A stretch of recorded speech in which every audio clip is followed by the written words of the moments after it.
PCS अधिकारियों को मुख्यमंत्री योगी आदित्यनाथ ने आयोजित एक कार्यक्रम में राज्य लोक सेवा आयोग में चयनित 2019 बैच के 51 पीसीएस अधिकारियों को नियुक्ति पत्र प्रदान किए। इस दौरान मुख्यमंत्री योगी आदित्यनाथ ने सभी चयनित पीसीएस अधिकारियों को संबोधित भी किया।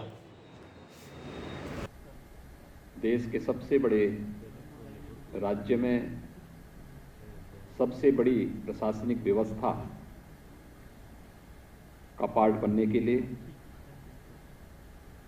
हृदय से बधाई देता हूं, आप सबका अभिनंदन करता हूं और उत्तर प्रदेश लोक सेवा आयोग को एक निष्पक्ष पारदर्शी चयन की प्रक्रिया को समयबद्ध ढंग से आगे बढ़ाने के लिए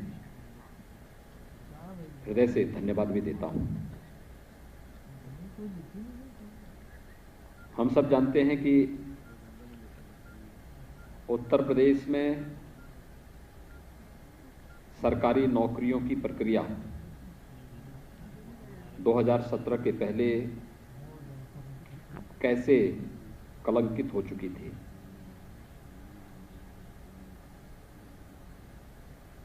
भाई भतीजावाद, जातिवाद, भ्रष्टाचार इस कदर पहुंच गया था कि माननीय न्यायालय को उन सभी प्रक्रियाओं की सीबीआई जांच करने के भी आदेश देने पड़े थे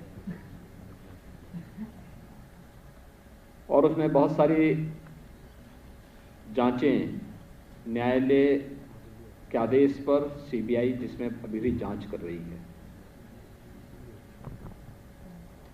ये वास्तव में प्रदेश की युवाओं के जीवन के साथ, उनकी प्रतिभा के साथ न केवल खिलवाड़ था बल्कि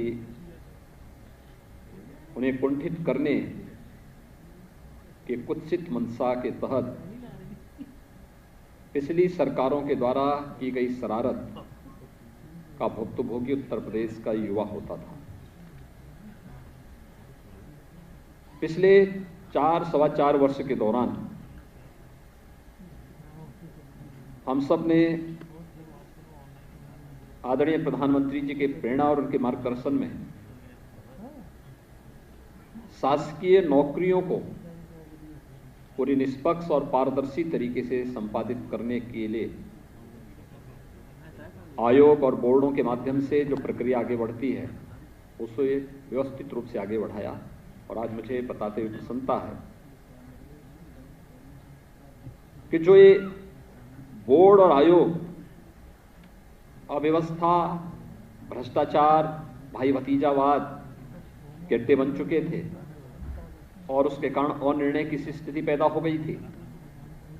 इस जड़ता को दूर करते हुए प्रक्रिया में तेजी लाने, निष्पक्षता लाने, शुचिता और पारदर्शिता पूर्ण तरीके से इस नियुक्ति की प्रक्रिया को आगे बढ़ाने के परिणाम बहुत अच्छे ढंग से सामने आ रहे हैं। एक भी नियुक्ति उत्तर प्रदेश की आज के दिन पर हम लोग विगत 4.25 वर्ष के दौरान 4.5 लाख के आसपास सरकारी नौकरियों में प्रदेश के नौजवानों को नियुक्ति पत्र दे चुके हैं और कोई भी हमारी चयन की प्रक्रिया न्यायालय में लंबित नहीं है। पूरी पारदर्शिता के साथ, पूरी ईमानदारी के साथ, पूरी निष्पक्षता के साथ इस पूरी कार्रवाई को आगे बढ़ाया गया और सभी आयोग और बोर्डों से भी यही आग्रह किया गया कि वे पूरी ईमानदारी के साथ इस प्रक्रिया को आगे बढ़ाएं। योग्यता, मेरिट और आरक्षण के नियमों का पूरा पालन करें। किसी भी प्रकार से किसी भी व्यक्ति या किसी भी बाहरी व्यक्ति को आपकी प्रक्रिया में हस्तक्षेप करने का अवसर नहीं मिलना चाहिए और प्रदेश के युवाओं को उनकी प्रतिभा, उनकी योग्यता और उनकी क्षमता के अनुरूप उनका स्थान प्राप्त ही होना ही चाहिए। ये जो सरकार की दृढ़ इच्छा शक्ति थी, आज उसका परिणाम भी देखने को मिल रहा है। मुझे बहुत प्रसन्नता है कि आज नियुक्ति पत्र वितरण का यह कार्यक्रम उत्तर प्रदेश पीसीएस की 2019 की परीक्षा के परिणाम के फलस्वरूप आज यहां वितरित हो रहा है। अभी 6 महीने पहले मैंने 2017-18 के भी नियुक्ति पत्र वितरित किए हैं। आप देखिए कितना, यानी 17-18 के नियुक्ति पत्र भी 21 में ही हमने वितरित किए हैं, और आज आपको भी हम नियुक्ति पत्र यहीं पर दे रहे हैं।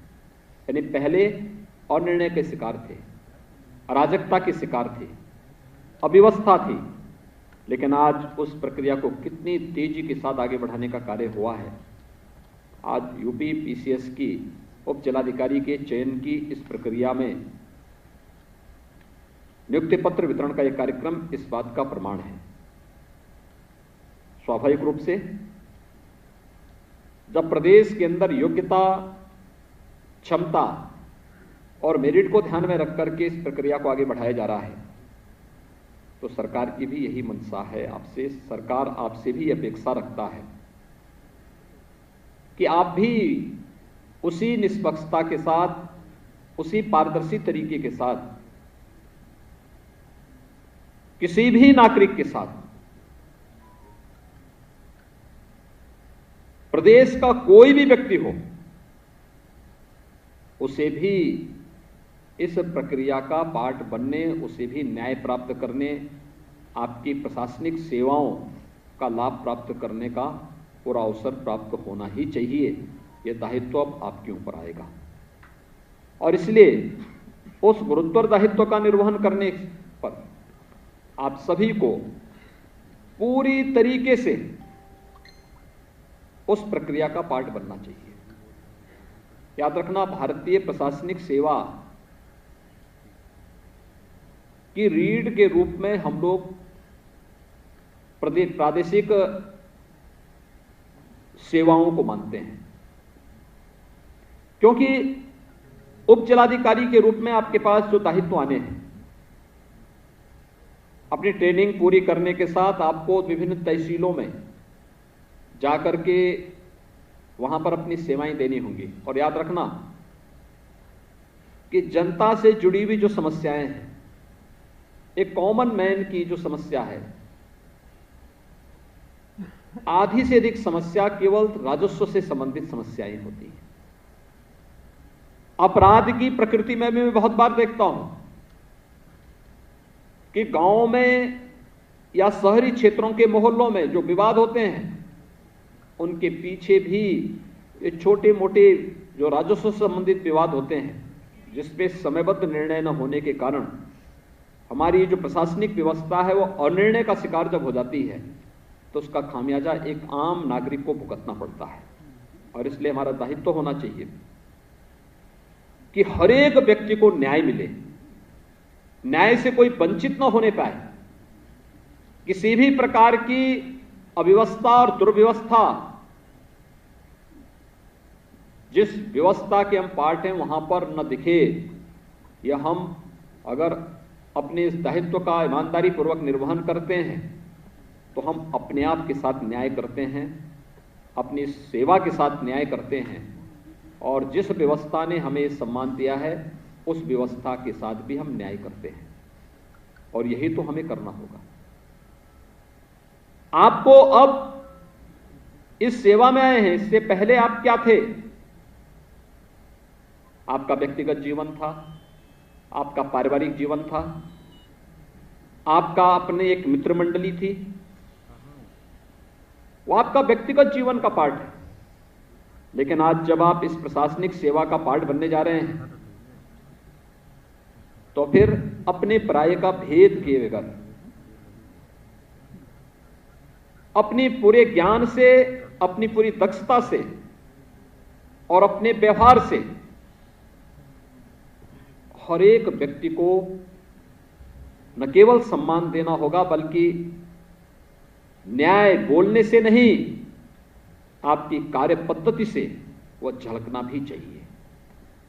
देखिए, अगर पहले दिन से आप तय करके आगे बढ़ेंगे, तो यूपी पीसीएस के बहुत सारे अधिकारियों को सचिव और कमिश्नर स्तर तक की सेवा करने का अवसर प्राप्त हो जाता है। और मुझे लगता है कि हम देखते हैं वहां तक पहुंचते पहुंचते अंत में बहुत कम लोग रह पाते हैं। कुछ लोग अपनी आयु सीमा के कारण,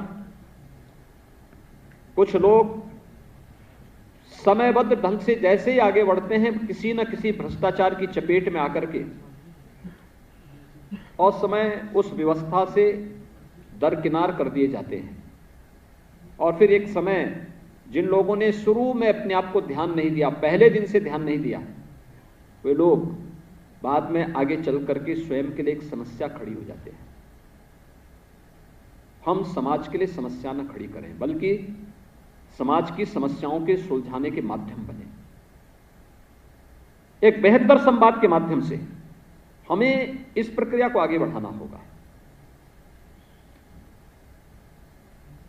मैं अक्सर देखता हूं, मैं अधिकारियों से कहता हूं भाई आप जनता दर्शन का कार्यक्रम करिए। मैं मुख्यमंत्री हूं, मेरी तमाम व्यस्तताएं हैं, लेकिन मैं प्रतिदिन जनता दर्शन के कार्यक्रम में जनता से जरूर मिलता हूं। ये सच है कि कोरोना कालखंड में विगत 15-16 महीनों से ये प्रभावित हुआ। मैं लखनऊ में हूं तो लखनऊ में जब कोरोना पीक पे रहता उस समय को छोड़ दिया जाए, उस समय ये प्रक्रिया हम स्थगित कर देते हैं। सामान्य दिनों में 500-600 लोगों से मैं स्वयं मिलता हूं, उनकी समस्याओं को समयबद्ध निस्तारण करने की व्यवस्था भी करता हूं। कभी गोरखपुर जाता हूं तो गोरखपुर में भी जनता से स्वयं मिलता हूं, समयबद्ध ढंग से उनकी समस्याओं का समाधान हो, ये पूरी व्यवस्था सुनिश्चित करता हूं। इस प्रक्रिया का पार्ट बनना होगा, उसके साथ चलने की आदत डालनी होगी, और उस व्यवस्था के साथ अगर हम आगे बढ़ेंगे तो हमारा सुनहरा भविष्य आपका स्वागत के लिए उतावला दिखाई दे रहा है।